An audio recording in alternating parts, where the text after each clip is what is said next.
Somebody tried You're to good take a to go? student loan out in my name. You're live. Yeah, they wanted $200,000. Geez, they're going to an expensive school. Yeah. All right, so today is January 12th. This is the Legislative Committee. Welcome, Carolyn, to our committee. Thank you. Hopefully, we won't have to go into double sessions as we did last year. That was a little much for the city staff Yes, and for us. That We We did what did we it to had catch to. up.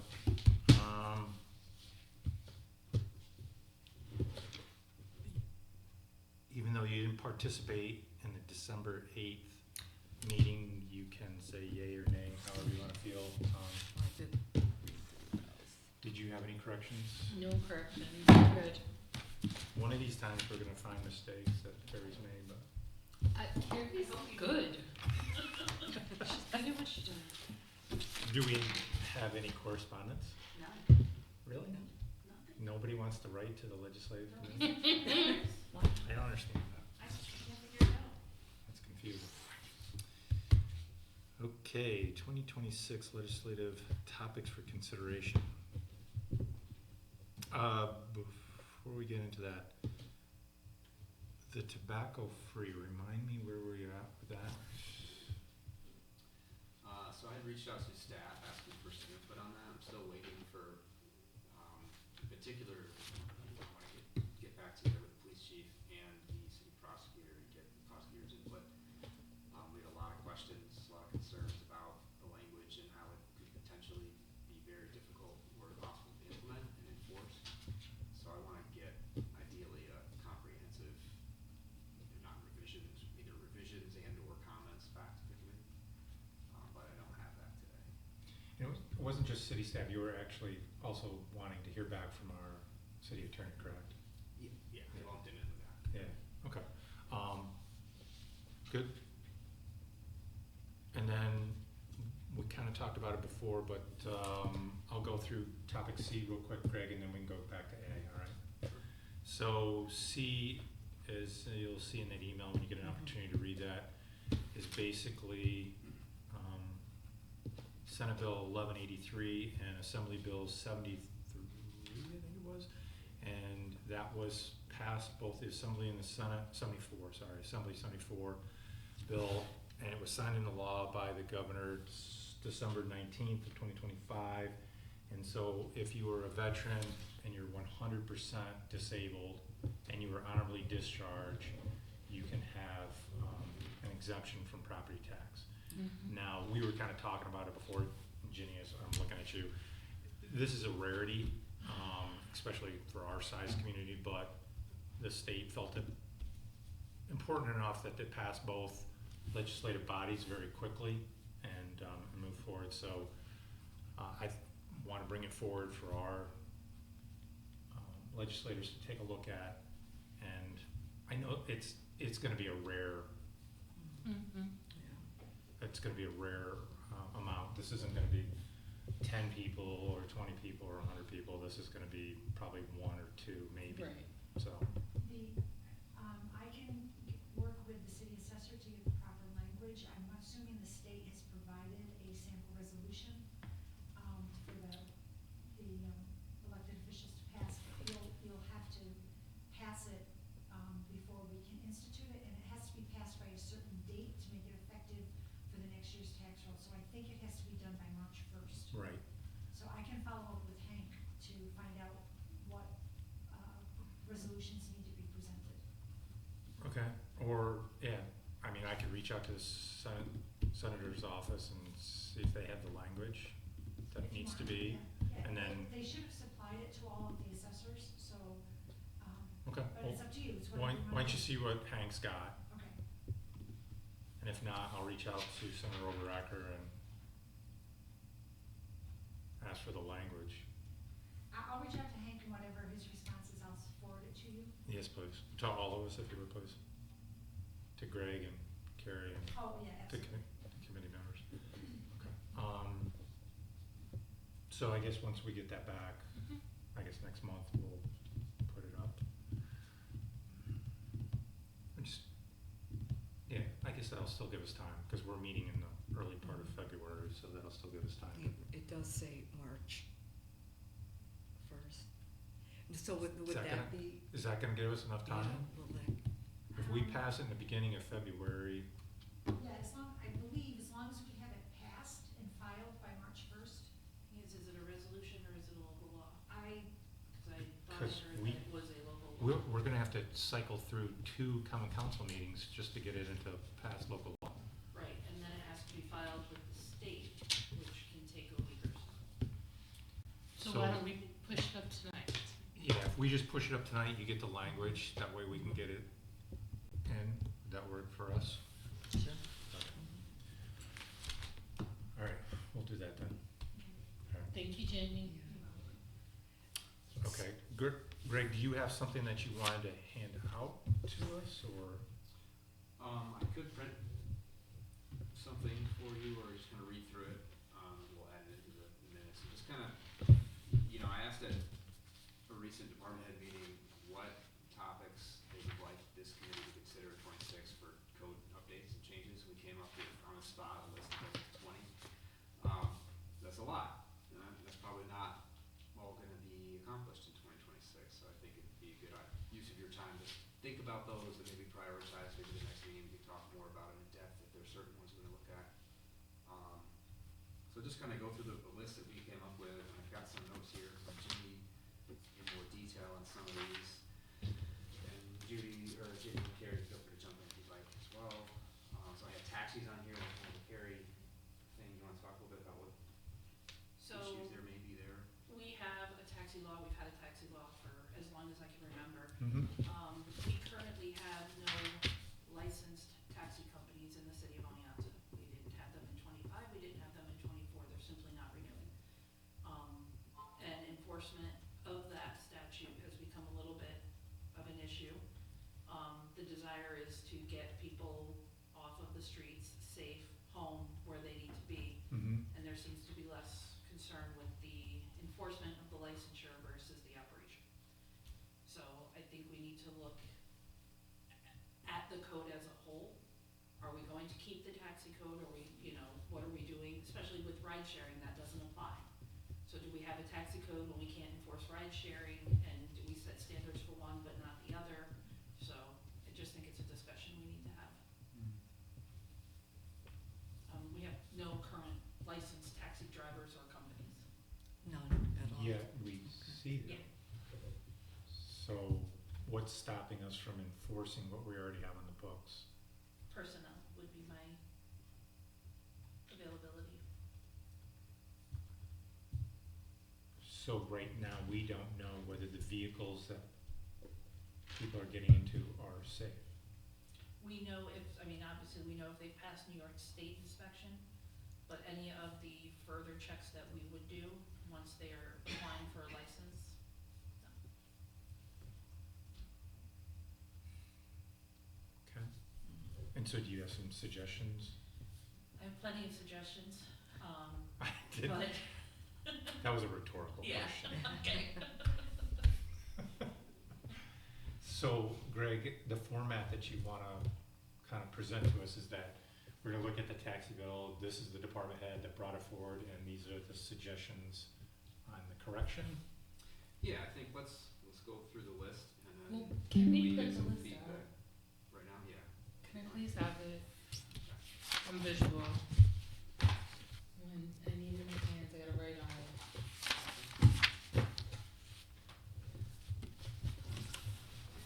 Well, Carolyn, maybe we will be doing double session. It sounds like we, I That's still have right. my total pavilion or reservations, Gridge. What is that? Pavilion reservations? Oh, yeah, that was fun, wasn't it? I was proud of us. so I guess I'm just need to clarify, so there are no taxis that are registered in the city of Oneonta? Mm-hmm. That's what she was saying. Okay, so how does that impact taxis that are picking people up? They're not being compliant with city code is basically what she's saying to us. Okay, none of the taxi companies that we see are, Well, I know of one, I mean, and they're primarily focused now on medical transports. Okay, yes, I know which one you're talking about. And then there's another one that is only medical transports. Okay. I don't know, I actually don't know. Do we have folks that are doing Uber and Lyft? Oh, yeah, Uber and Lyft is here, been here for a few years now. Thank you, Karen. So Especially with all the students, all these cars. do Uber and Lyft fall under taxi? Or- Yeah, we No, don't- she just said the ride shares don't. The ride Yeah. shares don't, Do okay. not, we can't enforce on them. Okay.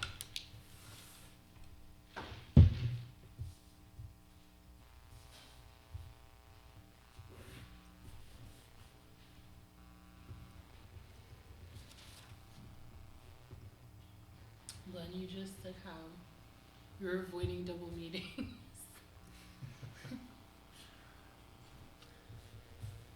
Well, I don't know, I kept my calendar at home, but I think I have 5 for this month. What are we doing the second week?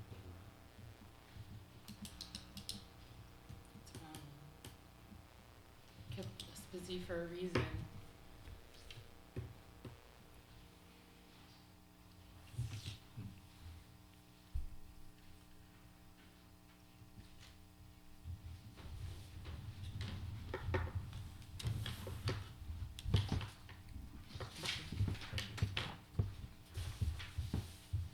Thank you. Okay, so the first one was just the bulleted list I made in a department head meeting. The second one, it has some more background information provided by Judy and John Hester, certain ones that they had input on. And they had put their own prioritization on some of those as far as they're concerned. So the next bullet point is chapter 282 overhaul, that's the sign code. That is a humongous project, that needs to be replaced in its entirety, in my opinion, and updated. That's, every time you bring a chapter 280 or 2 request to the council to change that code, to locate where a stop sign is located, where a parking sign is located, any signage in the city, it's like, it says, in some cases, it's in front of some old store name that doesn't exist anymore, it's from 60 years ago, or, it references a tree stump as to the location of the sign. It's really convoluted and difficult to follow. So I would like to update that overall. I think that's a much bigger project. I don't know how quickly we can get to that. It's not something that's gonna be put in front of you right away. But it's just something that's out there that, I think at some point we need to get to. I think there are probably other models to look at in other communities that I'd like to research. Maybe not having to bring everything through council every time we move a certain type of sign. But I think I would have a lot more research on that to do to be able to propose something. So, is Judy and John gonna start researching that? You're gonna do it? To be determined. I don't know that we have anyone that has the time until we decide that it's a priority and want to call it all the time. It would be between myself and Chris Yacobucci and our parking enforcement folks and code enforcement, so Okay. police department as well, honestly. I just don't wanna put another thing on your desk, that's all. Yeah, again, all of these things, there's no way we're gonna be able to do it all this year. I think we'd be kidding ourselves if we said we were. Right. So trying to find out what are our top priorities, what needs to be done first, and start picking away at things would be my goal. Okay. The next one listed is AI data centers, Mm-hmm. something you may have heard about.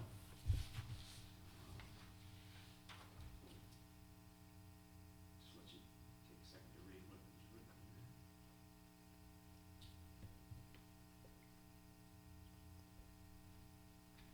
You referenced the proposal that went to the town of Oneonta. I've had a conversation, someone somewhat related to that. And I don't know if it was a language barrier to begin with, was the issue. But to me, it sounds more educational and agricultural. And that's why that site was originally chosen, was for the agricultural, but,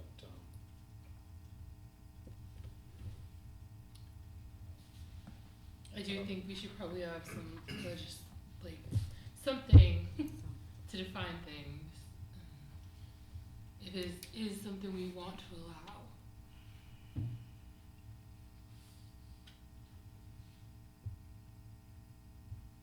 I don't know if you wanna put it all in one basket, or if you wanna say, if there's a business that wants to come to the city of Oneonta that uses a large amount of electricity and or natural gas, which, you know, I pin that on NYSEG, because they've had, in my knowledge, more than 10 years to look at the infrastructure and increase their our ability to have more electricity and or natural gas. And nothing has changed in the 10 years that I've participated in any conversation about that, so. I think, you know, AI is very detrimental to natural resources, right? And when only 3% of our water is fresh, and they're talking about running off the water from cooling down the AI centers back into the environment, that's problematic. Probably not something.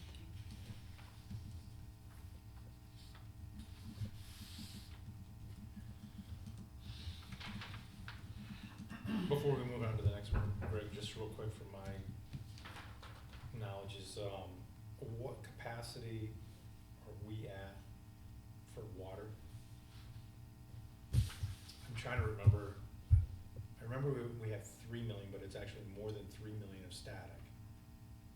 But I don't remember what our daily usage of 3 million off the static is. Well, our usage now is on average 1.6 million gallons per day. Production at the water treatment plant. We treat more than that at the wastewater plant. Right. INI. Yeah, I mean, any significant user like that might need to be studied as to whether, you know, what the impact would be in the city. And I just want you to remember that, like Ginny brought up, we lost a large volume water user technically in the town of Oneonta. I know which business you're referring to, when they closed up shop. And I would take an AI center over that one, because that one was biohazard. So, Can I go for it. when I was doing some zoning work for another municipality, when we were trying to adjust the zoning code for the different types of businesses, we had to be careful not to target just one Correct. type. You have to target the category that they fall in. So you can't just, and I don't believe you can just target AI, you're gonna have to target whatever that. I'm with you, that's why I said Mhm. about electricity and natural gas, is because I already knew that we can't go after one particular. It's like going after the vape shops, we can't technically go after one particular. Right. Well, wouldn't the rail yards be more conducive to light manufacturing as opposed to AI? Which is, seems to me a much higher density anyway. I mean, are we categorizing? Right. I mean, to Ginny's point, that's what I was trying to get at, I probably should have just clarified it. It's not that we can make a law or a code that's specific against AI data centers.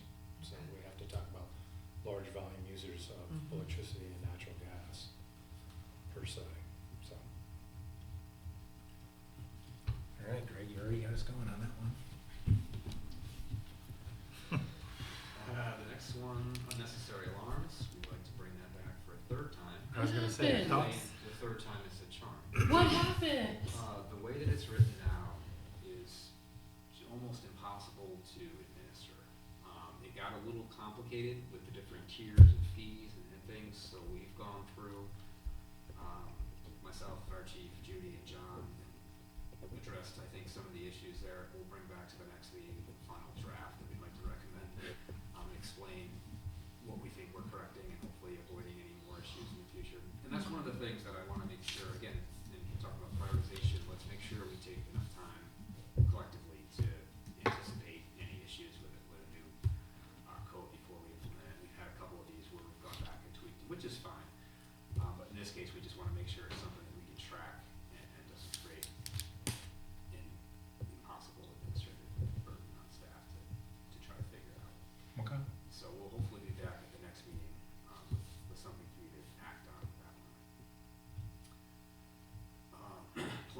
electrical, Gary, do you wanna talk about those? Or even maybe, well, both of those than I have. So, there are certainly some items of code that relate to permitting and that licensure requirements that will need to be addressed. We'd like to make them consistent, we'd like to make them a little bit easier, not necessarily to facilitate in the way of giving people licenses, but facilitate in the way that it's easier for them to achieve it if they are properly licensed or educated or experienced. There are some forms that we have that simply don't align with the code and vice versa. Okay. We would like to, we found some duplicate sections of code. We'd like to see some clarity with fire protection and HVAC licensing. And then also a discussion, if you are a master plumber in the city, you can do HVAC work. But those aren't necessarily similar when it comes to certain certifications and licensures that you may have. So HVAC requires you to have certain EPA certifications that being a master plumber would not. So that was a discussion that came up at one of the plumbing board meetings as well. Yeah, that's the overview. Unless I missed something. So, electrical, similar. Similar, yeah, they're both, this one's more of a clarification and cleanup.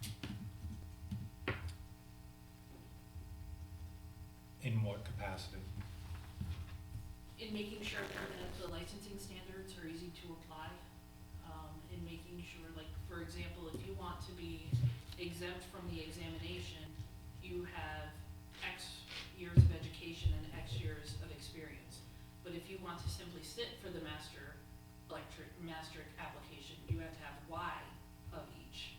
Like, there's no consistency between the two, no verification. The verification is essentially our office contacting the licensing body or educational area and saying, hey, did this person do that? Right. So being able to have something that's consistent across both of the licensures, having something that we want this, and it's consistent and easy to apply. And this is because of the feedback that you've been getting from the applicants? This is mostly some feedback from applicants, but also from the respective boards. I can tell you as a consumer, we need more electricians and more plumbers. Yeah, we do. We do. I literally just had to have an earful of both of these over the weekend from people that own property in the city of Oneonta again.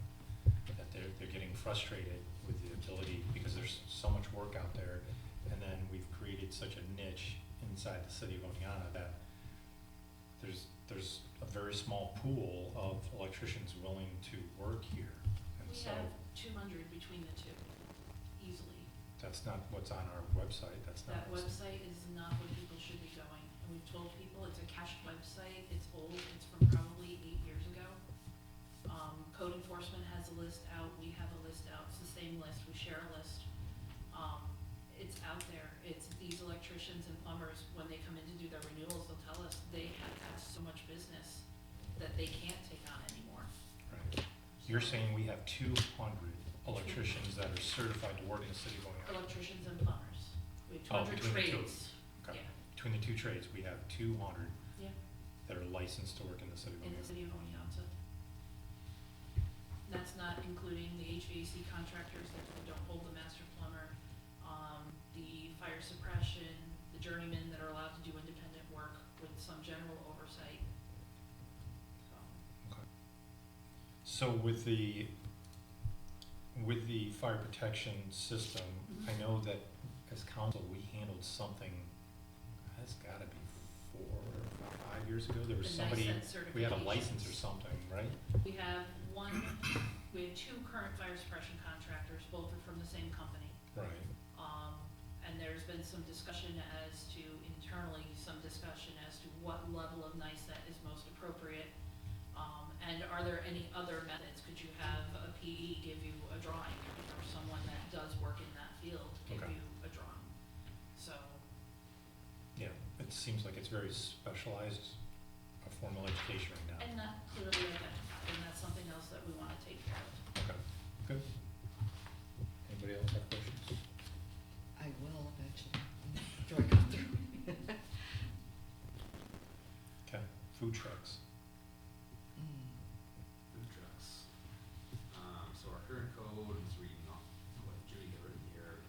limits where food trucks may operate. It's difficult to host food truck events in public spaces such as Nemo Park and potentially new transit parking area, which is an idea that we had to utilize, hopefully a partnership with City of Oneonta, Harvard College, encouraging students to come downtown on a certain night per week if we can coordinate with some food truck operators to be at our bus plaza when there are no buses there or only City and Oneonta, Harvard buses coming in later at night.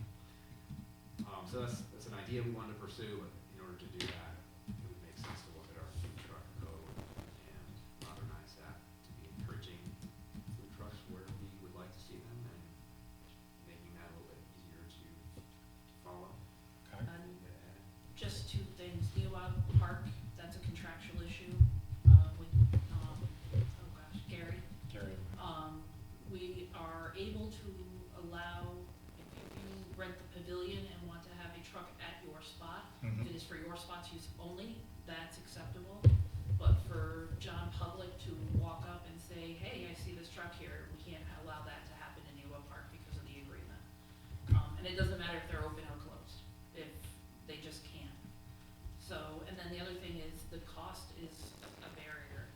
So if you want a food truck license in the city of Oneonta, you pay $500, then you pay $100 per axle, then you spend another $200 if you want to operate between, I believe it's 9 PM and 5 or 6 AM. And then if you have an assistant, it's an additional $25. So our ice cream guy, for example, is $750 to $800 before he even gets off the ground. So, and that fee does not match the level of work it takes to get them a license. that's what I was gonna ask. Yeah. Right. Cause we've taken that thought process with other, how much does it actually cost us to provide that service? We Okay. could do for a fraction of that, So an ice cream truck is $750 about now? $750. Is it?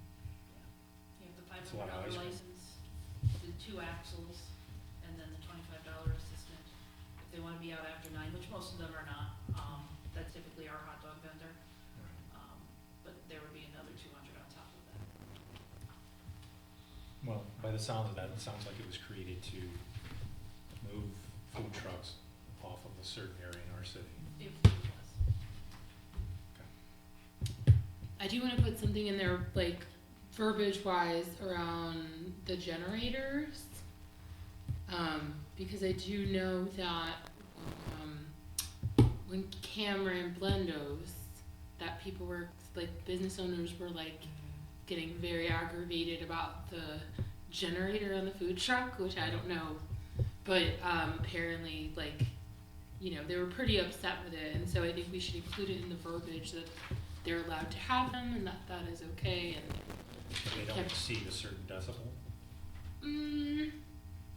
I don't know I mean, is that something, who's gonna? That's what they were complaining about, is the noise, right? They didn't even think, like, they were upset that the generator was running at all. They felt like it was deterring customers from the store Right.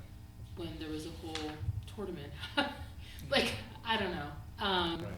But they're not, and then another person who does like a food truck was telling me about people complaining about the generators, so it's like, I don't know why people would, I don't know where they think they're getting power from, I don't know, but, Yeah, it's unrealistic to have a food truck without a generator. right, so I think working some verbiage and that, you know, says that they may have them and that, you know. It's fine.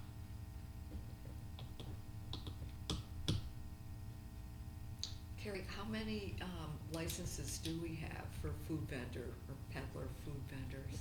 3, 4 a year. 3 or 4 a year. That's, okay. And so we're trying to obviously encourage more to come on a more regular basis, Mhm. right? Especially on city property. Right, okay.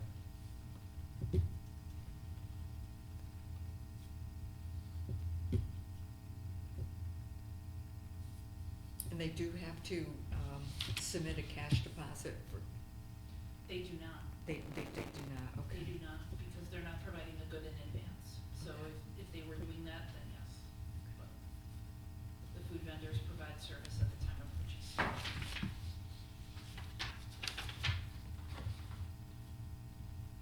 Battery storage? Obviously, with more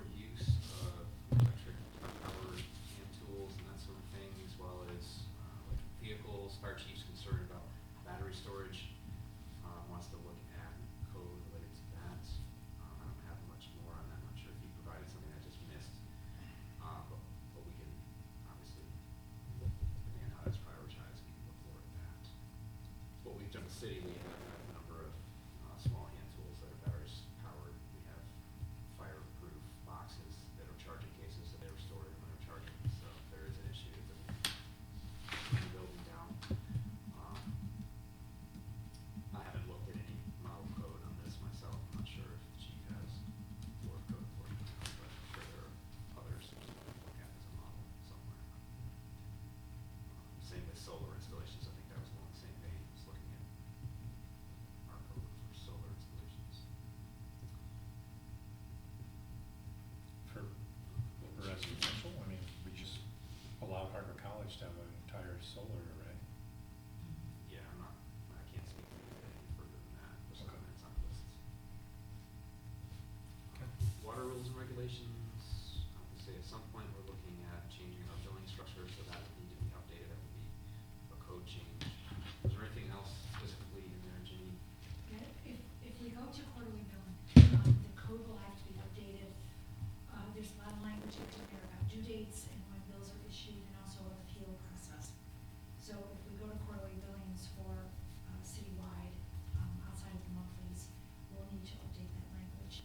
And we may need to coordinate with the Board of Public Service to make sure that we agree with the schedule that we come up with. Right now, the appeal process is 60 days after the date of the bill.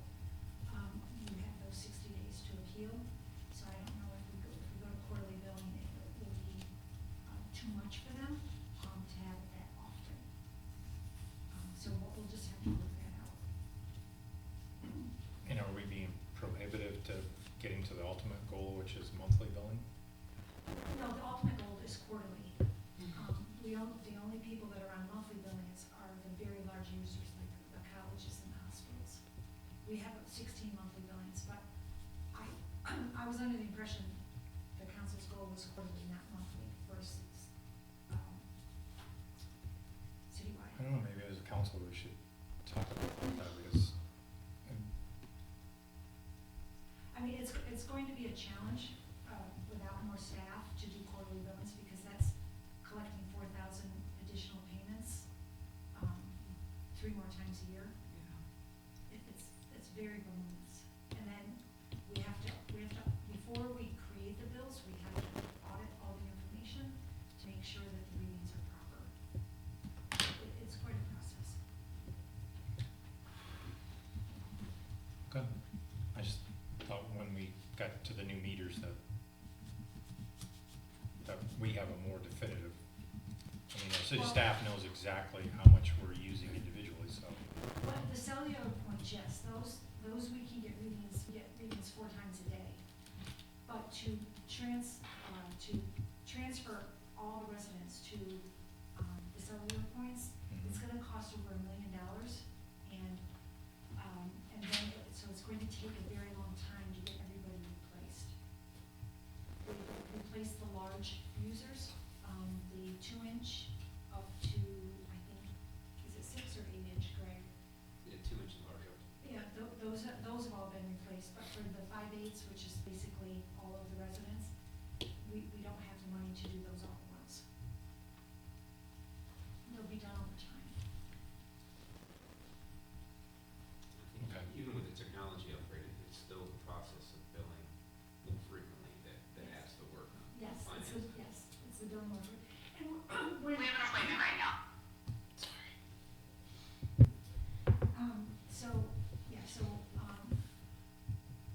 Unless I misunderstood, I wasn't under the impression that we were gonna go monthly citywide.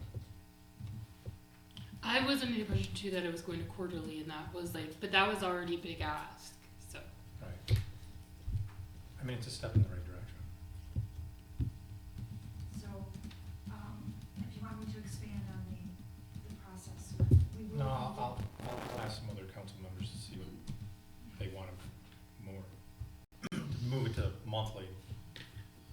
I'll get back to Anna, but, I mean, quarterly is definitely a step in the right direction, because, as I've said to you and others before, when you talk to a large volume of people in the city, it's not the amount that they're actually complaining about, and I think complaining is a good way of classifying it, it's when we do it.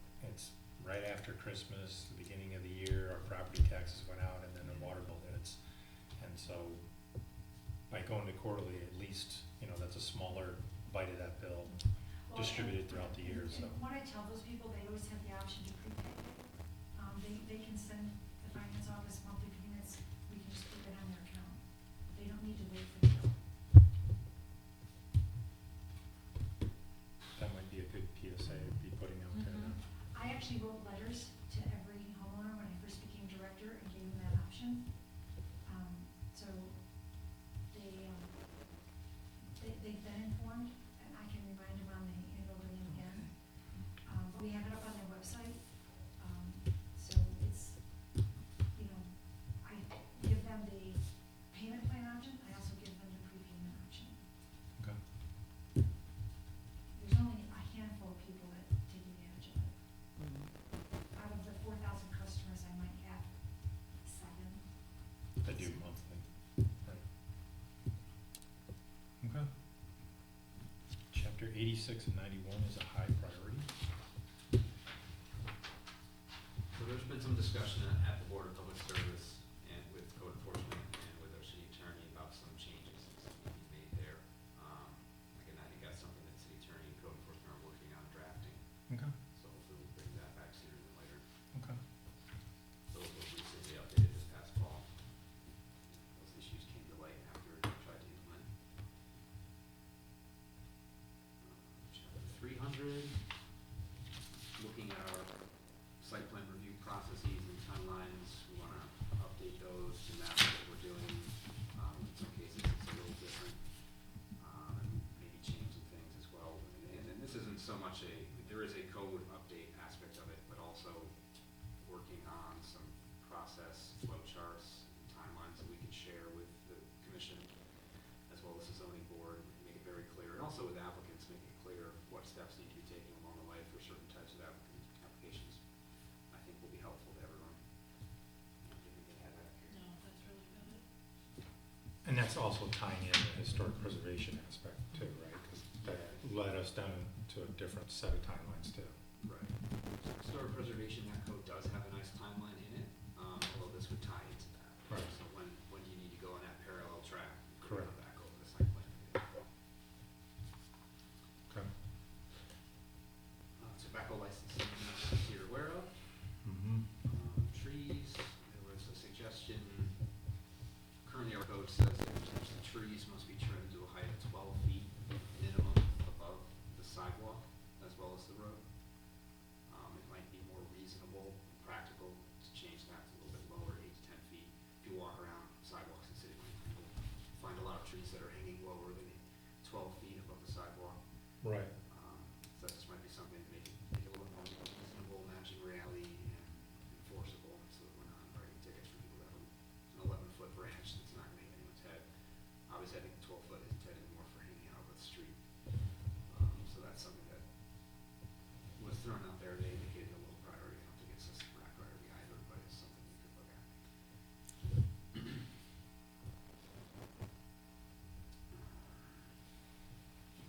Abandoned cars, this one I don't know a whole lot about at the moment. Abandoned cars in roadways on city property. Not familiar with the code that addresses that, but it sounds as though it's something that they'd like to address and looks like a high priority for code office. Short-term rental applications, submittal timing. I'd like to reduce that.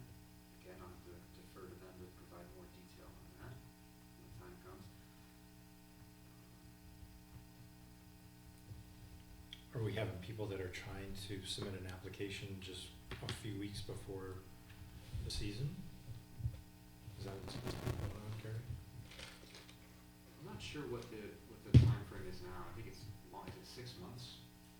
They're done in 6-month increments. Let me pull up one of their applications.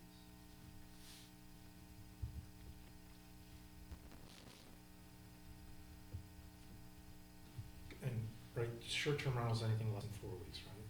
Is that how it goes?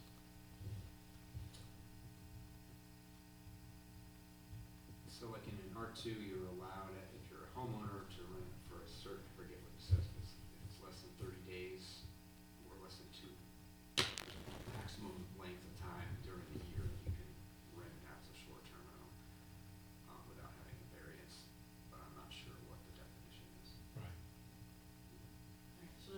specific timeline. I know that it says property cannot be used as a short-term rental until this application is approved. But they're reviewing site plan drawings, copy of local agent emergency contact, copy of the letter sent to property owners within 200 feet, floor plan drawings, certification from Indiana Police Department, local agent designation, valid CFC, proof of insurance. And then if you're in an R1, 2, 3, or even a U district, you're gonna have to show the primary address of the occupant, tax documents, listed any dates that will be on the contract for short-term rental use, things of that nature. So I know that they typically have inspections that they do after it's submitted, Mhm. and I do know anecdotally, that they have said that they've had some come in and they're like, okay, we're ready to go, and Codes is like, no, you're not. So I think anecdotally I can say yes, but not with any specific example, Right, so. okay. And that's obviously something, again, for communication, we wanna be able to clearly communicate to our community that this is what you have to meet before you go to the short-term rentals, so, okay. We put it on their, they put it on their application as a checklist, like, don't even turn this in until this, and this are completed. I do know that, so we get involved because we do the notary process for them when it comes to these applications, and we accept the payments, and we're getting, documents that are 2-3 pages when there should be probably 3 times that, so.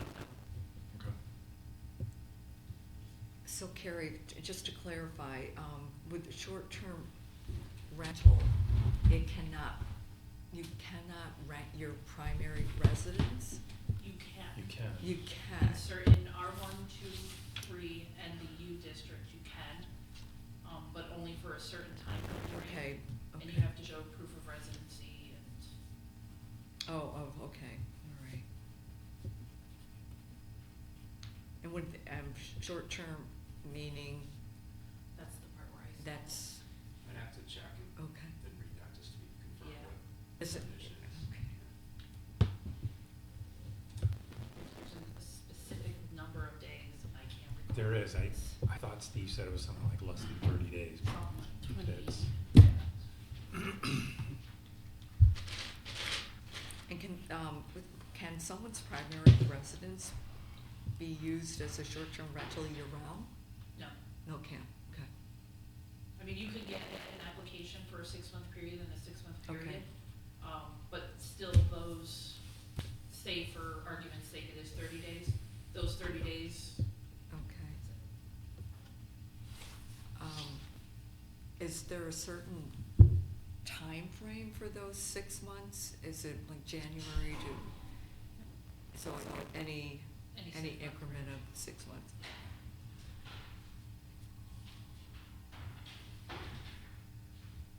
I'd say we have a lot to do. Some interesting topics to look at Mhm. also. Do So, we? yeah, I mean, my point for bringing this up is just to your initial feedback. Yeah. Is there anything that jumps out at you as you want to see this be a priority? Or you don't think this is a priority? Or are you happy to follow our lead on these if and when departments have things prepared and ready to bring forward, just bring them up? Do you have other things to add? Consider instead? Don't have to answer tonight either. Well, I guess my answer to that, Greg, is I would list this in priorities of what's causing city staff to spend a lot of time on certain issues. If it's not making your life, if it's not following along and you're doing additional workload because of we haven't adjusted it, then we should put that to the top of the pile and work through that, whatever it is. Like the unnecessary alarms. We tried to go through all the different scenarios to get to that, but obviously there's something that we didn't all see, because that was part of the double sessions. Right. And so I think that's something that, if that's causing staff additional work, then we need to get that back at the top of the pile so we can get it hammered out. Okay, so reducing staff workload would be a priority. Right, because if it's causing additional staff work, then we need to get it addressed.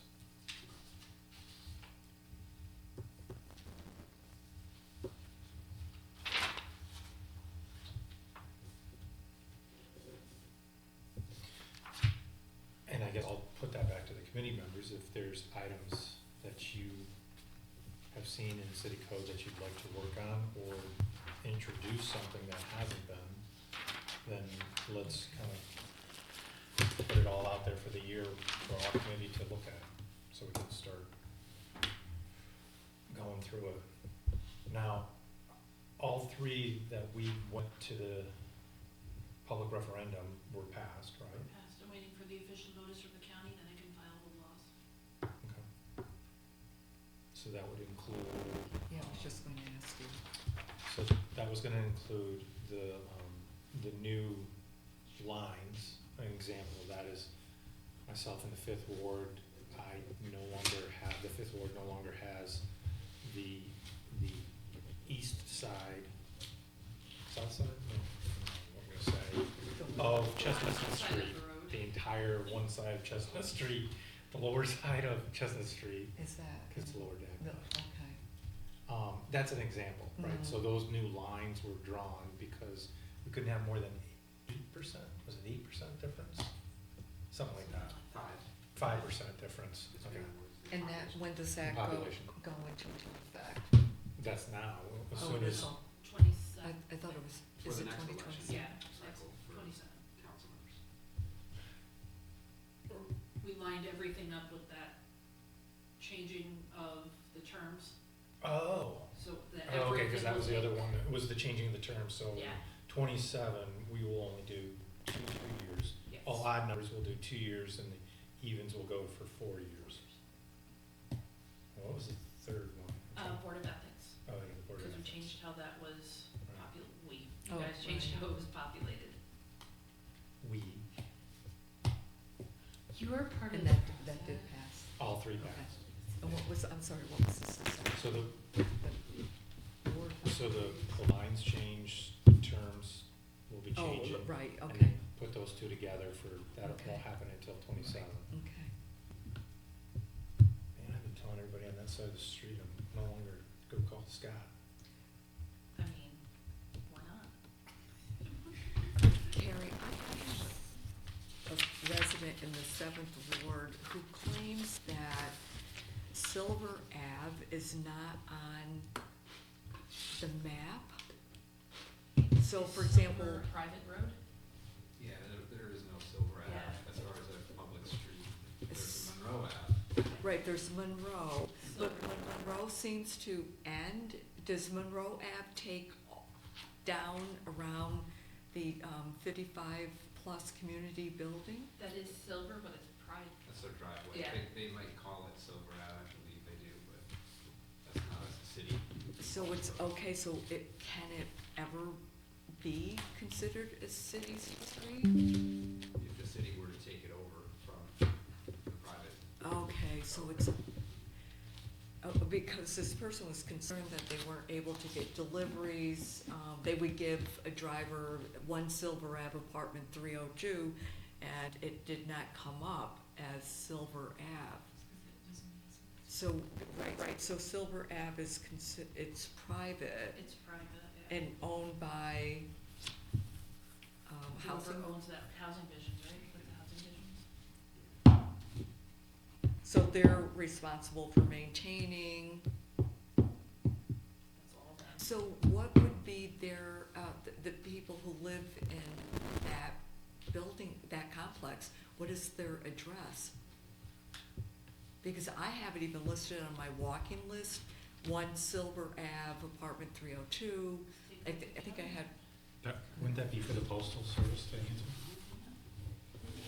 it might, yeah, it might be, but, I'm thinking that's Do I not. go to tax roll? Doesn't work.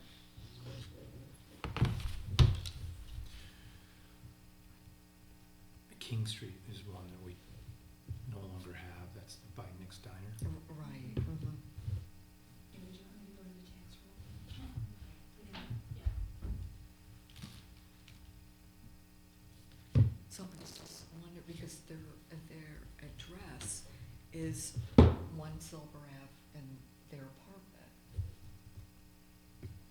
I'm trying to find it.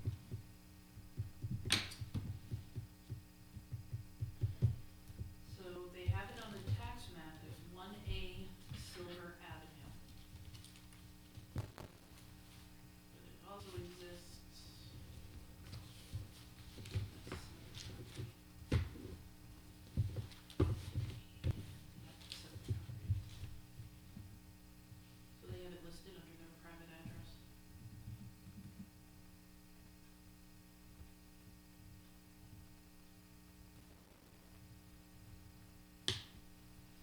no different than, oh, what's the property they wanted us to take the road over Oh, on the west end?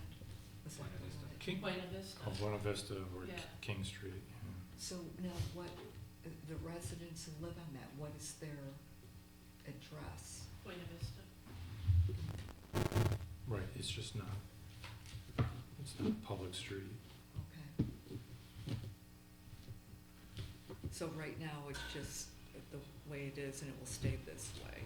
That's their address. What, yeah. what did you have for Silver, for Oneonta Heights? Tax map shows 1A Silver Avenue. That's what I have, it's one A, so, What was that one? one A Silver. Oh, one ace, okay.